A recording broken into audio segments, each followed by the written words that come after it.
Dando continuidade à nossa sequência de aulas sobre legislação educacional, com o foco nesse momento com a Constituição Federal, nós estaremos apresentando para você quais são os principais tópicos em educação que você deve sempre procurar estudar para concursos públicos. Então, logo de cara, nós sabemos que o título 1, que trata dos princípios fundamentais, artigo 1º ao 4º, como nós tratamos na aula anterior, já deve ser o seu foco de estudo. Além disso, precisamos entender que dentro do universo do título 2, que trata dos direitos e garantias fundamentais, a gente precisa dar um foco no capítulo 1, que trata dos direitos e deveres individuais e coletivos, especificamente o artigo 5º, que estabelece, como nós vimos, que todos nós somos iguais perante a lei, sem distinção de qualquer natureza, garantindo a nós, brasileiros, e aos estrangeiros que residem aqui, a inviolabilidade de direitos, como o direito à vida, à residência, enfim. Então é importante que você trabalhe com esse artigo 5º. Outro tópico importante que merece foco nos estudos, ainda no título 2, trata dos direitos sociais. Capítulo 2, os direitos sociais, que vai do artigo 6º ao artigo 11. Em especial, o artigo 6º. É aqui que está apresentado, pela primeira vez, um conceito do que a Constituição chama a educação. Então, de cara, para a Constituição Federal, a educação é um direito social. Então, são direitos sociais a educação, a saúde, a alimentação, o trabalho, a moradia, o transporte, o lazer, a segurança, a previdência social, a proteção à maternidade, à infância, a assistência aos desamparados, na forma dessa Constituição.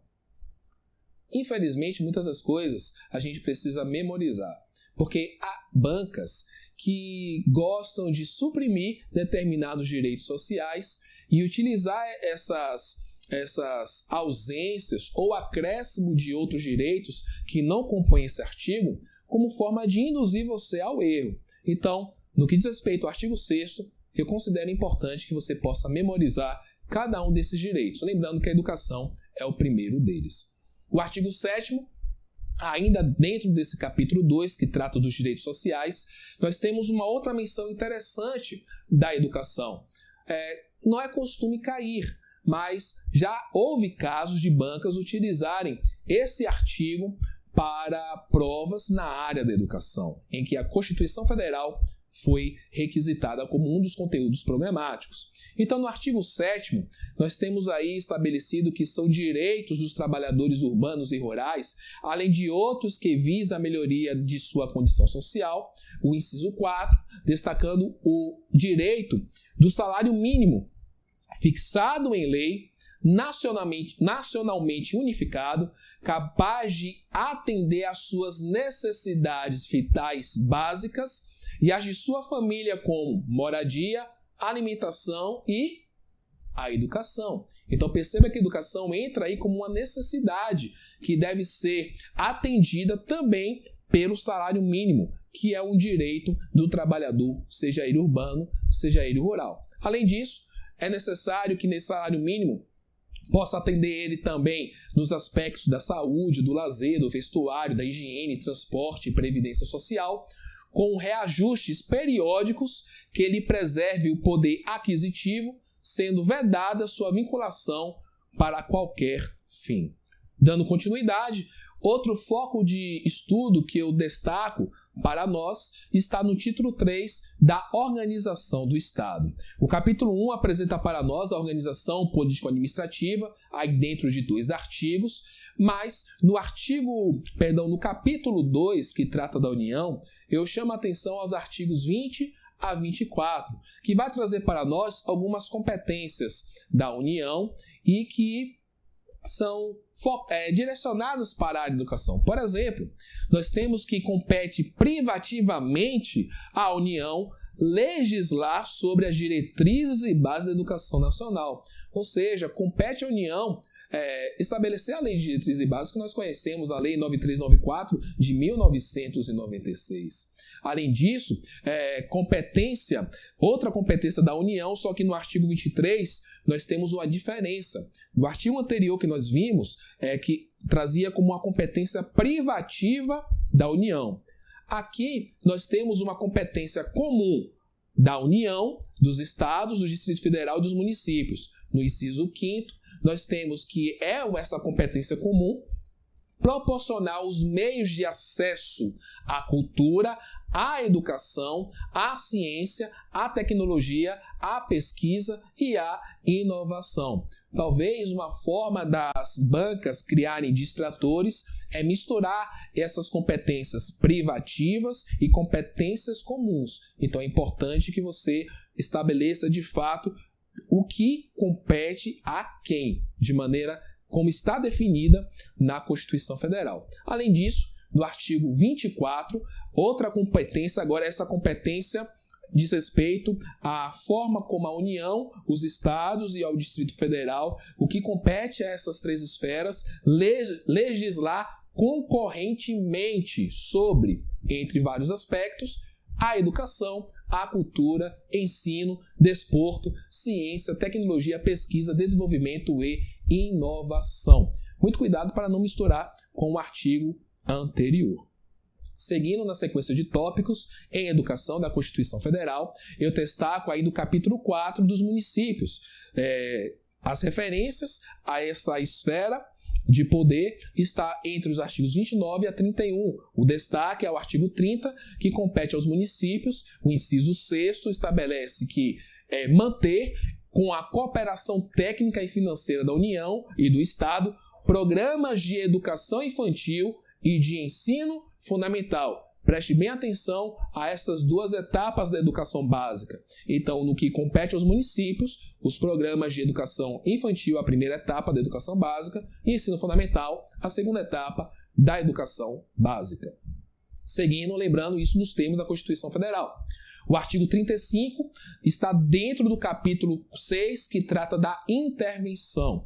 Eu faço o recorte do artigo 35, que ele fala especificamente sobre a nossa área da educação. Então, nos termos desse artigo, o Estado não intervirá em seus municípios, nem a União dos municípios localizados em território federal, exceto quando, inciso 3º, não tiver aplicado o mínimo exigido da Receita Municipal na manutenção e desenvolvimento do ensino e nas ações e serviços públicos de saúde. Então, preste bem atenção a essa exceção, porque o aspecto educacional está aí presente, que é, de fato, a manutenção e o desenvolvimento do ensino.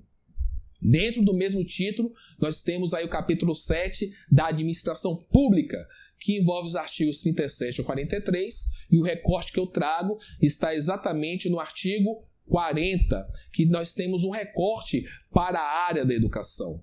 Segundo esse artigo da Constituição, o regime próprio de previdência social dos servidores titulares de cargos efetivos terá caráter contributivo e solidário, mediante contribuição do respectivo ente federativo, de servidores ativos, de aposentados e de pensionistas, observados critérios que preservem o equilíbrio financeiro e atuarial. Esse texto foi alterado pela Emenda Constitucional número 103 de 2019, então alteração recente. Parágrafo 5º desse artigo. Os ocupantes do cargo de professor terão idade mínima reduzida em 5 anos em relação às idades decorrentes da aplicação do disposto do inciso 3º do parágrafo 1º, desde que comprovem tempo de efetivo exercício das funções de magistério na educação infantil e no ensino fundamental e médio, ou seja, na educação básica, fixado em lei complementar do respectivo ente federativo. Em outras palavras, o que isso quer dizer? Primeiro, nós temos que saber o que está estabelecido no artigo 40, parágrafo 1º, inciso 3º, onde lá está revelado quais são as idades mínimas de aposentadoria para o homem e para a mulher. Homens, servidores, 65 anos. Mulheres, nós temos 62 anos. No caso dos professores que se enquadram naquele dispositivo, nós temos a idade mínima para os homens, professores, 60 anos, e para as mulheres, 57 anos. Lembrando que isso diz respeito à esfera da União.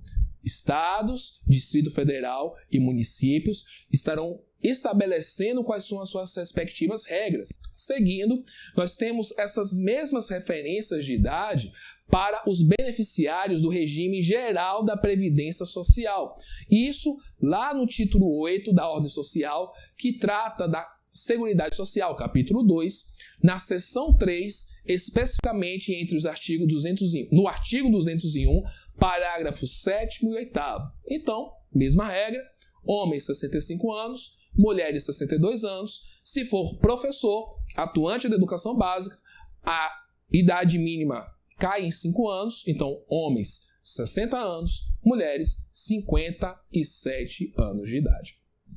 Dando continuidade nos tópicos em educação, eu trago o destaque ao próprio título 8 da Ordem Social.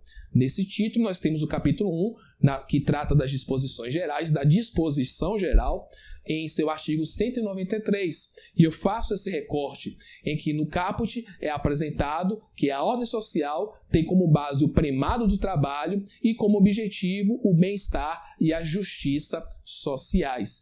E dentro da ordem social está a educação, como forma de estabelecer esse bem-estar e a justiça sociais. E de tudo que está na ordem social, um dos pontos cruciais para o nosso estudo é o capítulo 3, que trata da educação, da cultura, do desporto, exatamente a seção de número 1, que trata da educação. Artigos 205 a 214, que nós vamos ver na nossa próxima aula. Você já sabe, se inscreva no canal se você ainda não é inscrito, curta, compartilhe e divulgue este canal para os seus colegas. Bons estudos e até a próxima aula.